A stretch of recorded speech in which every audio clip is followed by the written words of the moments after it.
बिस्मिल्लाहिर्रहमानिर्रहीम। अस्सलाम वालेकुम दोस्तों, अपनी नेक्स्ट वीडियो के साथ आपको वेलकम करता हूं। दोस्तों तकरीबन आज से 1 महीना पहले मैंने कंपैरिजन वीडियो बनाई थी, आई थिंक नॉर्वे और स्विट्ज़रलैंड के बारे में। तो उसके बाद भी 1-2 और कंट्रीज़ के बारे में कंपैरिजन किया था। तो काफ़ी ज़्यादा दोस्तों के कमेंट आ रहे हैं मुख्तलिफ कंट्रीज़ का कंपैरिजन करने में। तो कुछ दोस्तों के स्पेशली अब यूके और कनाडा को लेके, वैसे मैंने कनाडा पे इंडिविजुअली वीडियो बनाई हुई है, वहाँ पे वर्क की कंडीशन कैसी है, मेडिकली कैसा है, वो तमाम डिटेल जो है एक वीडियो काफ़ी डिटेल के साथ बनाई है, वो ऑलरेडी इस चैनल पे मौजूद है, वो भी देख सकते हैं। तो इस वीडियो में कंपैरिजन करेंगे यूके का और कनाडा का, और सिंसियर कंपैरिजन करेंगे। सबसे पहले तो आपको बताता चलूं कि हमें जो एज हासिल था यूके में जाने का एज ए यूरोपीय यूनियन नेशनल, वो अब ख़त्म हो चुका है। वो यूरोपीय यूनियन के जो नेशनल हैं वो अब यूके में उसी तरह जा सकते हैं जिस तरह कनाडा जा सकते हैं, यानी कि दोनों का अब कोई भी फ़र्क नहीं रहा। आपने कनाडा जाना है वर्क परमिट लेना है, यूके जाना है वर्क परमिट लेना है, दोनों सूरतों में आपको वर्क परमिट लेना पड़ेगा। तो दोस्तों के अंडरस्टूड बात है, बाशमूल मेरे जहन में आती होगी, आनी भी चाहिए कि कौन सा मुल्क बेहतर है, क्योंकि अगर हम एफर्ट्स करते हैं तो उस कंट्री के लिए एफर्ट करें जिसका फ्यूचर जो है सिक्योर है हमारे लिए, हमारे बच्चों के लिए, हमारे नेक्स्ट आने वाले मुस्तकबिल के लिए। तो आज इस वीडियो में इंशाल्लाह ताला कंपैरिजन करेंगे कि कौन सा इस वक्त मौजूदा हालात में कंट्री बेटर है। अगर किसी दोस्त को, भाई को, बहन को, फैमिली को नेशनलिटी मिलती है तो वो कहाँ मूव उनको करना चाहिए। सबसे पहले तो आपको बताता चलूँ, कहीं भी मूव करना है सबसे पहले फैमिली के एक मेंबर को मूव होना पड़ेगा वर्क परमिट पे। उसके बाद जो है वो नेक्स्ट दूसरी फैमिली के मेंबरान को बुलवा सकता है अपने पास। ये तो अंडरस्टूड बात है दोनों कंट्रीज के लिए। नेक्स्ट जो बात मैं करने जा रहा हूँ वो ये है कि अब वर्क परमिट की कंडीशन का आपको दोनों ममालिक का तकरीबन मालूम है कि पॉइंट बेस्ड सिस्टम है और लो स्किल बेस्ड सिस्टम है। मैं जो आप लोगों को सजेशन करूंगा तमाम वीडियोस में जब कंपैरिजन करता हूं तो सजेशन करता हूं, सबसे पहले आप विजिट पे जाएं दोनों कंट्रीज में। अगर आप कनाडा विजिट पे जाते हैं वहां पे जाके देखें, वहां पे रहें कम से कम 1-2 महीने रिलेटिव के पास। जब रहते हैं बाहर निकलें, उनकी बातों में ना रहें जिनके पास हम जाते हैं ठहरने के लिए, उनकी जो बातें आप सुने गौर से हर एक, लेकिन बाहर निकलें 1-2 महीना वहाँ पे रहेंगे तो आप बाहर निकलें और लोगों से, देसी लोगों से जान पहचान थोड़ी सी बनाएं, उनसे मालूमात लें। कोई सोलिसिटर हो उसके पास जाएं, कोई लॉयर हो उसके पास जाएं, मालूमात लें, कानून को जानें क्या है, क्या सिस्टम है, किस तरह है।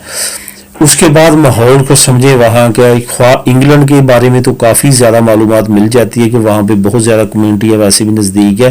कनाडा के बारे में जब आपका विजिट कंप्लीट हो जाए फिर डिसीजन लें कि हमारे लिए बेटर कौन सा है। ये तो एक बात होगी, मेरे कंपैरिजन से पहले मैं ये कहूँगा।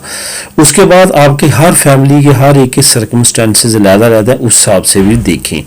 अब हम कंपैरिजन करते हैं। सबसे पहले तो आपको बताता चलूँ कि वर्क परमिट का आपको मालूम हो गया कि दोनों तरफ आपको वर्क परमिट लेना पड़ेगा। वर्क परमिट के तरीकाकार के बारे में यूके में काफ़ी वीडियोस ऑलरेडी बन चुकी हैं, कनाडा के बारे में भी इंशाल्लाह ताला फ्यूचर में बनाएंगे। कनाडा के बारे में काफ़ी ज़्यादा जो है मालूमाती आ रहे हैं क्वेश्चन। तो मेरा ये चैनल बेसिकली जो है वो यूरोप की न्यूज़ और यूरोपीय लॉ के मतलब है।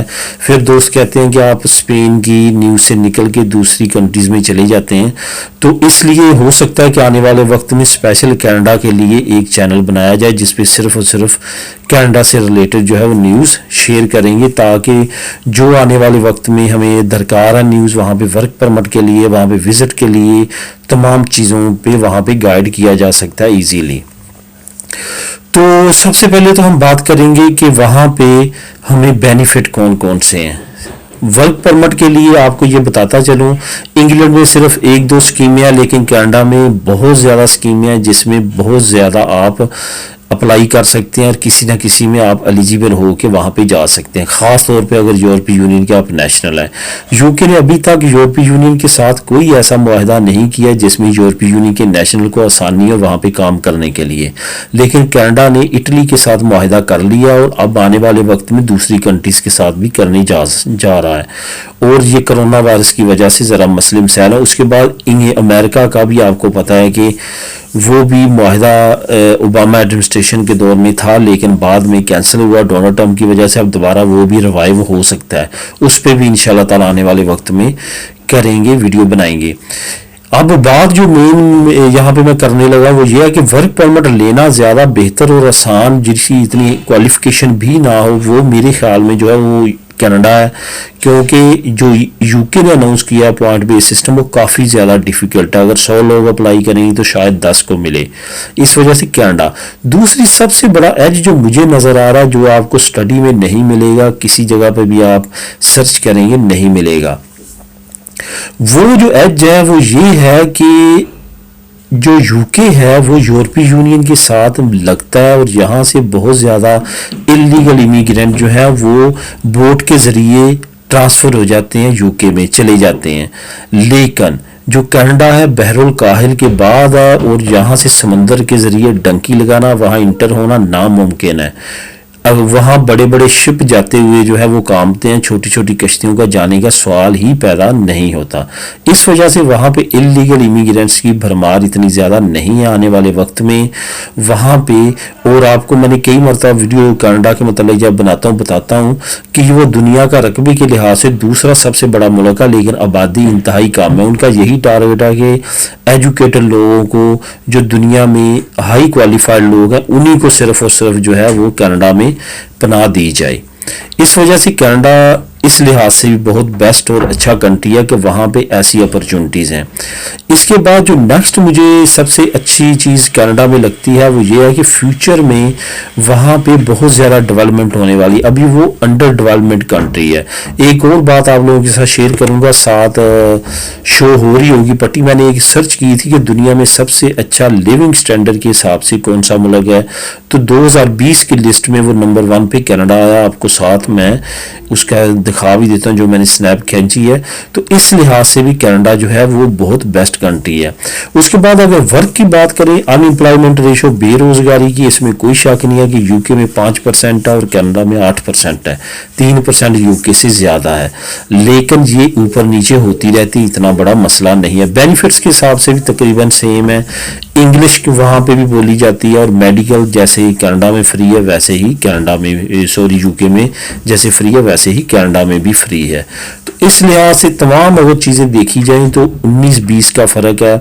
कनाडा के बारे में मज़ीद इंशाल्लाह ताला मालूमात जैसे जैसे वर्क परमिट या ऐसी चीज़ें आएंगी वो भी आप लोगों के साथ शेयर करता रहूँगा। जो मेरे पॉइंट ऑफ व्यू से है वो कनाडा इंग्लैंड से बेहतर है। Thank you for watching. अल्लाह हाफिज़।